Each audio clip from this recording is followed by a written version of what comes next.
Você já ouviu falar na feminização da velhice? É quando, em todo o mundo, a população idosa aumenta e a maior parte da população idosa é composta de mulheres. Será que ser mulher na velhice é igual a ser homem na mesma faixa etária? Quais os desafios enfrentados pela mulher idosa? Que políticas estão sendo pensadas para ela? Para nós, porque a gente vai envelhecer se a gente tiver sorte. Sobre esse assunto, eu converso no Elas Pautam com as deputadas Leandre, do PV do Paraná, e Flávia Moraes, do PDT de Goiás. Muito obrigada pela presença das duas aqui. Eu queria começar com a questão da velhice no Brasil. Ser velha e ser velho no Brasil é a mesma coisa? E ser velha e ser velho aqui, qual a diferença do Brasil para os outros países?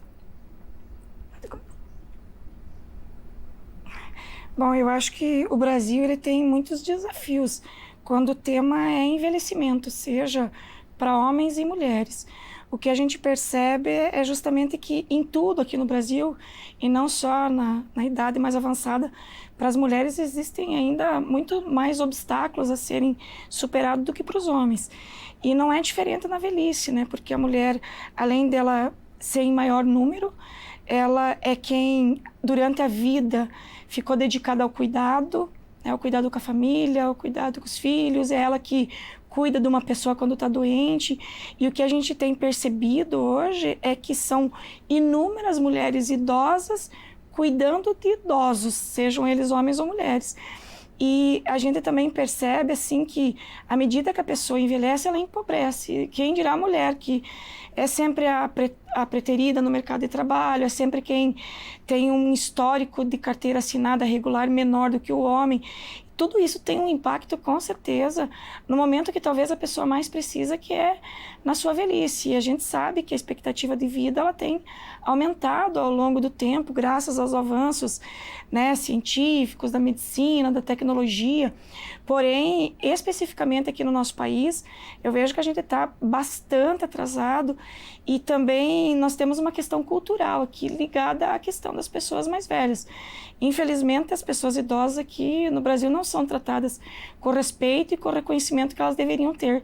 Tu vê em outros países uma cultura bem diferente. Deputada Flávia.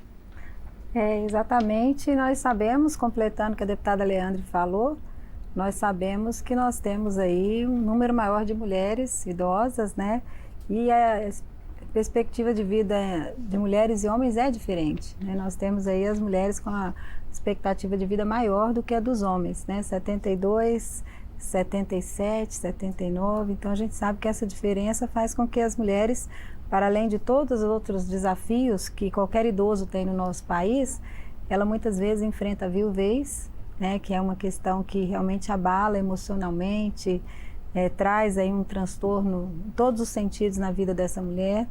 E nós temos também outras questões que foram muito bem colocadas, a questão da aposentadoria, da dificuldade de acesso, que a mulher sempre tem mais do que o homem, ela nunca conseguiu se formalizar como homem no mercado de trabalho, mas ao mesmo tempo a gente sabe que os homens também nessa fase da vida eles têm um pouco mais de dificuldade de convivência familiar, geralmente eles são mais sozinhos do que as mulheres. Mulheres, porque elas cultivaram o cuidado durante a vida, elas acabam tendo mais cuidado, tendo mais quem cuida no final. Os homens também têm, mas geralmente eles estão mais afastados. Muitas vezes é o homem que sai de casa, deixa a mãe com os filhos, né? Então, quando ele chega na idade avançada, ele tem mais dificuldade de ter esses cuidados. E a gente sabe que, na verdade, o desafio é grande para todos, né? Mas a gente percebe aí claramente que com o aumento da população idosa, a gente tem um aumento significativo da população idosa feminina. Eu vou entrar mais à frente na questão das políticas para as mulheres idosas, mas antes eu queria entrar mesmo na questão do conceito. O Brasil é conhecido mundialmente como um país que valoriza a beleza e a juventude. Eu tenho amigas de 30 anos de idade que se acham velhas. Meu Deus, eu envelheci. Não, tem que botar filtro. Ainda mais agora com as redes sociais. A velhice, claro, é uma questão cronológica. Como eu disse no início, se a gente tiver sorte, vamos envelhecer. Mas não seria também uma construção social ser velho no Brasil e ser velha no Brasil? Para mim, parece que é mais duro em relação aos outros países. Eu acredito que sim. E mais do que isso, né? A gente tem uma cultura que todo mundo quer viver muitos anos, mas ninguém quer ficar velho. Justamente pelas limitações que a idade te traz, né? O ideal seria você poder viver o curso de vida, chegar na idade mais avançada, com as suas capacidades funcionais em alta, né, com saúde, com conhecimento, com reserva financeira. E a gente sabe que isso são coisas assim para poucos aqui no Brasil. Então, eu entendo que a questão estética, né, visual, da beleza da pessoa influencia, mas muito mais a questão cultural daquilo que é velho não ter serventia, né? Então, à medida que a pessoa vai envelhecendo, na minha visão, ela vai desbotando para a sociedade, ela vai perdendo a cor, e no momento que ela fica dependente de cuidados de terceiro, aí ela fica invisível para a sociedade como um todo, porque não é raro você encontrar pessoas idosas hoje que a única pessoa que tem contato com ela é alguém da sua família, e muitas ainda que estão hoje institucionalizadas, que não tem referência familiar mais nenhuma, apenas aquelas pessoas que trabalham dentro dessas instituições que acabam tendo esse tipo de contato. Então, eu entendo que a beleza tem um apelo, mas que principalmente a associação da velhice com a inutilidade, ela ainda é mais forte. Eu concordo com a deputada Leandre. A gente sabe que não é fácil, né, envelhecer no Brasil, mas eu observo também uma mudança ao longo dos últimos anos. A gente percebe que hoje existe esse pensamento, até em relação às políticas públicas, de tratar e falar e trabalhar sobre o envelhecimento saudável, né? A gente já ouve e já tem uma geração de idosos que vem chegando agora, mais recente, que são idosos que estão se cuidando mais, que estão mais preocupados também, né, com a saúde, com a aparência. A gente tem, hoje eu falo que a gente trabalha em duas frentes, né? A gente tem um grupo de idosos e idosas que estão assim ainda, infelizmente, em pleno século XXI, ainda em situação de violação de direitos, sofrendo violência doméstica, violência de todas as formas, e a gente tem aí a outra frente, que é trabalhar a questão do envelhecimento saudável, de oportunizar. Até pouco tempo, a gente, quando falava de política pública para o idoso, era sempre pensando no idoso como coitadinho, aquele que tem que ser cuidado, que fique no cantinho. Hoje a gente já tem aí uma frente, né, de ação, de atuação, de grupos, né, que trabalham nisso, que já fala muito do envelhecimento saudável, que eu acho que é uma vertente importante, que ela precisa crescer, ela precisa ser o todo, né, mas já é uma parte que existe, né, que a gente pode reconhecer hoje aqui no Brasil. Eu vou chamar no telão, daqui a pouquinho, o depoimento de uma especialista em qualidade de vida ao envelhecer, porque a gente está falando da faixa etária, da questão de gênero dentro da faixa etária, e a especialista vai dar uma palavrinha sobre a questão racial, que é importante também. Roda. A gente vai ter que pensar na discussão de raça, a discussão do racismo estrutural, o acesso aos bens e serviços, né? Como se dá esse acesso? Se dá, não se dá, né? Como é que a mulher negra envelhece? É diferente da mulher branca que envelhece, porque a gente vai ter que pautar as discussões interseccionais.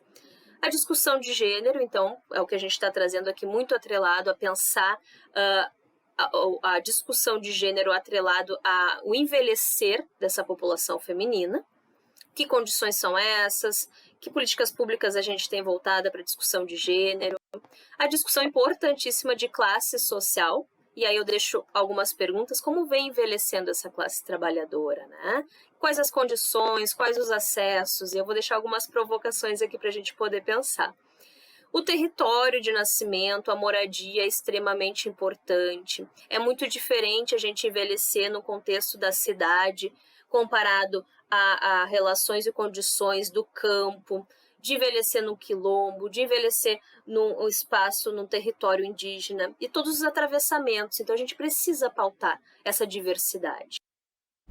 É mais duro envelhecer, no caso da mulher, mulher negra e mulher do campo?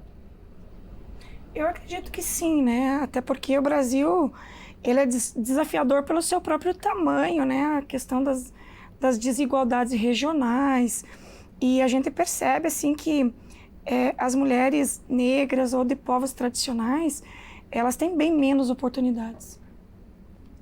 Mas eu acredito que em relação à mulher negra e à população negra, quando a gente fala de direitos garantidos, ela sempre tem um atraso cultural em relação a isso, ela sempre está aquém do que realmente merece, do que realmente precisa ter.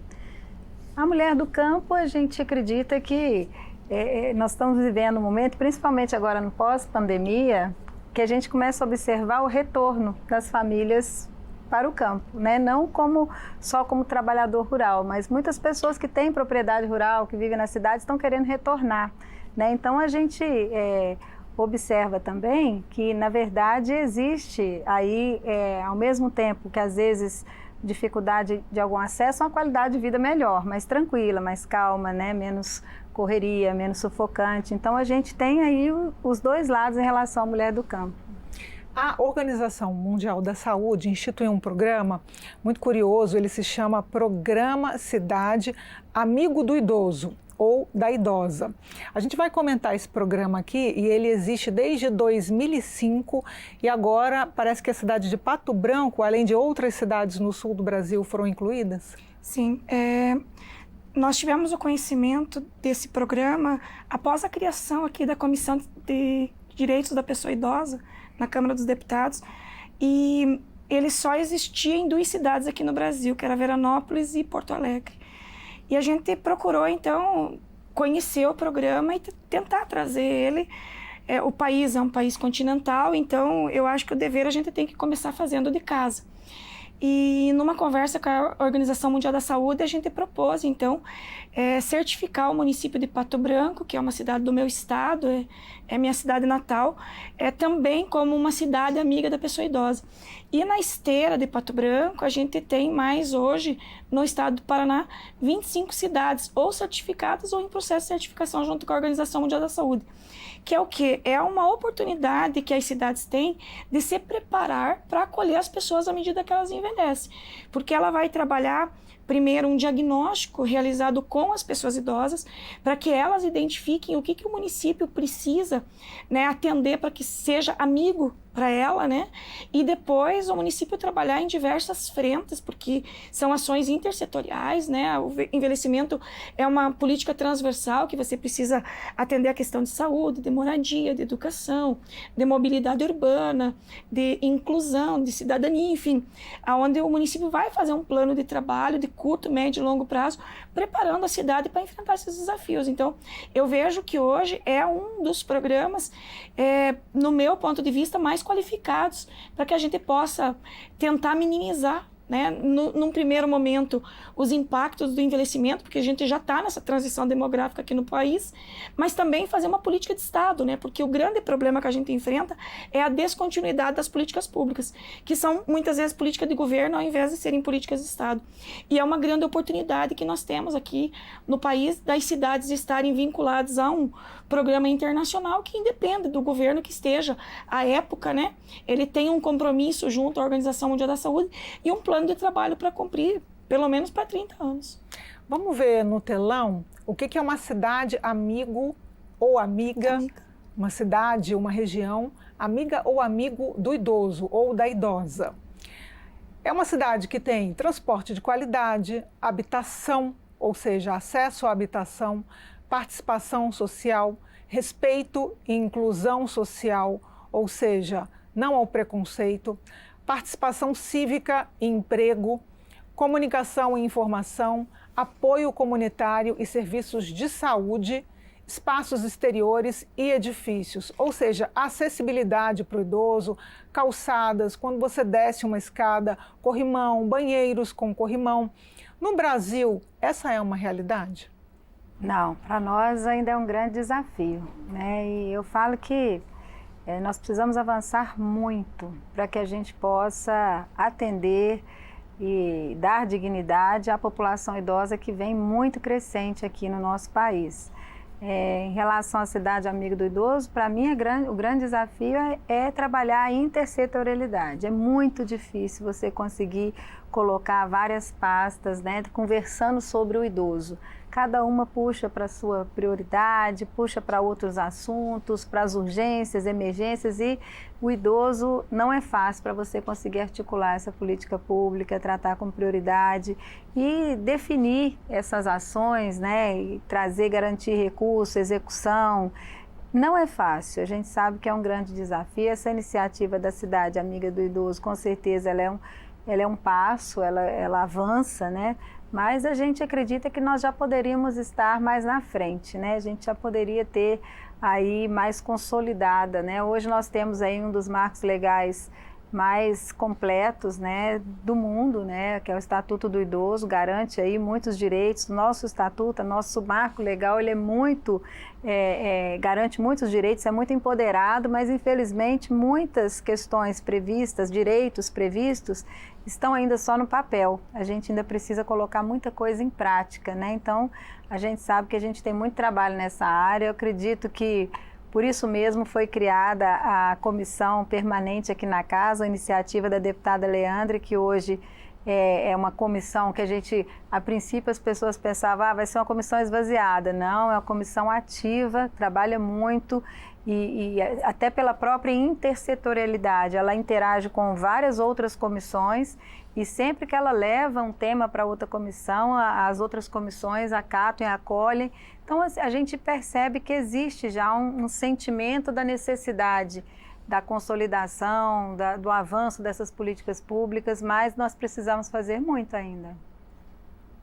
De que forma que emendas parlamentares podem assegurar uma maior qualidade na velhice, além das políticas que a gente sabe tradicionais de projeto de lei? A gente está num debate agora entre continuação ou transição entre dois programas assistenciais, de onde vêm os recursos, e a gente sabe que na área social os parlamentares entram muito e garantem esses recursos para chegar lá na ponta. De que forma que a bancada feminina tem agido nesse sentido?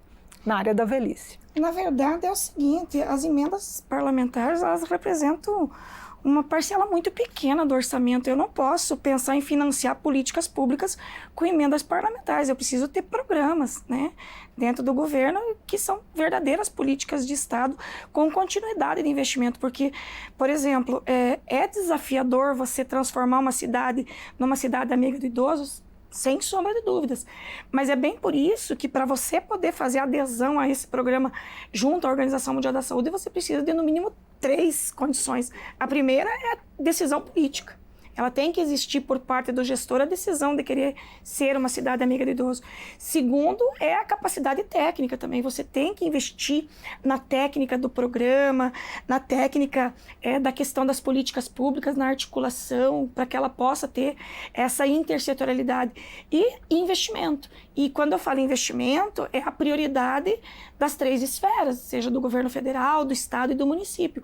Porque se você olhar para as questões emergenciais, no meu ponto de vista, que é o envelhecimento, e você não priorizar ele, nunca você vai fazer nada. A deputada Flávia foi muito feliz quando ela falou. Quando a gente propôs a criação da Comissão de Direitos da Pessoa Idosa aqui da Câmara, parecia que seria mais uma comissão ou uma comissão sem muita serventia, né? Mas a gente sofria na época, porque lá na Comissão de Seguridade Social é uma comissão muito grande e sempre tinha uma emergência para ser tratada na área da saúde, principalmente. E quando você tentava levar um projeto de lei para discutir a questão da pessoa idosa, ele nunca tinha essa prioridade, essa urgência que a gente sabe que o tema tem. Então, eu particularmente sou totalmente contrária da gente querer fazer política pública, e a gente sabe que é uma política que precisa ter continuidade com emendas parlamentares. É lógico que eu posso ajudar na construção de um centro-dia, eu posso ajudar na questão da construção de um lar de idoso, eu posso contribuir indicando algumas cidades do meu estado que a gente entende que tem maior necessidade, mas a política pública que a gente precisa vai muito além de obras e emendas parlamentares. Ela precisa de verdade de orçamento e principalmente de prioridade. Nós estamos trabalhando agora, através de uma comissão especial, a PEC 383, que justamente garante 1% para serviços da assistência social, que é entre o CRAS, o CREAS. Apesar de ser uma política intersetorial, É a assistência social que articula, né, a política de atendimento à pessoa idosa, né? Então a gente sabe que esse 1% ele vai ser muito importante. Nós tivemos aí nos 2 últimos anos uma redução significativa no recurso da assistência, então a hora que tem que cortar eles vão lá e a gente sabe da importância. O relator, o deputado André Figueiredo do meu partido, está garantindo que esse 1% ele exclua dele o BPC, que é o benefício de prestação continuada, que está dentro da lei orgânica de assistência social e que se for colocado 1% não dá, Leandro. Então a gente tem que deixar 1% só para serviços, né, e equipagem. É uma questão que eu acho que a gente precisa avançar demais e que já podia ter acontecido. Todo ano eu falo sobre isso, que é a questão dos centros-dias. Eu acho que a gente precisa, toda cidade tem que ter um. E quando a gente conversa, as pessoas ainda não entendem bem o que é o centro-dia, né? Ainda tem aquela visão da institucionalização total, e o centro-dia ele é muito importante. Eu sempre falo isso, porque o abandono ele é uma forma de violência. Quando o idoso é abandonado pela família, ele pode estar no melhor lugar do mundo, mas ele vai sofrer a ausência da família. Isso é muito triste. O centro-dia, ele consegue administrar o tempo da família, que às vezes não pode estar cuidando daquele idoso, principalmente se ele for muito dependente durante todo o dia, mas ele consegue estar ali, tendo todos os cuidados durante o dia e no final do dia ele pode retornar ao convívio familiar. O que é muito importante para a saúde psicológica, para a saúde mental, para o bem-estar. Não adianta só a alimentação, a higiene, é preciso que ele tenha também a convivência da família. Nessa fase é quando ele mais quer estar perto da família. Então a gente sabe da importância desse equipamento público, o centro-dia. Na verdade, para o gestor municipal, é até mais barato manter o centro-dia, porque a instituição de longa permanência ela acaba ficando de manhã e de noite, né?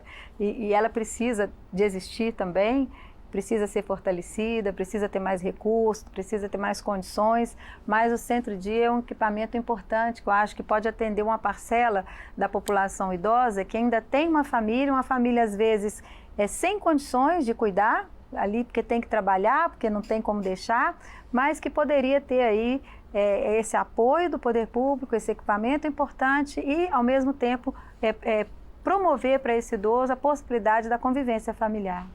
A gente está no finalzinho do Elas Pautam. Eu adorei esse programa e, estudando para o programa, me deparei também com esse conceito, feminização, que eu não conhecia, da velhice. Quero agradecer a deputada Flávia, a deputada Leandre, muito bem-vindas e retornem quando desejarem. Muito obrigada a você que nos acompanhou até agora. Até as próximas edições.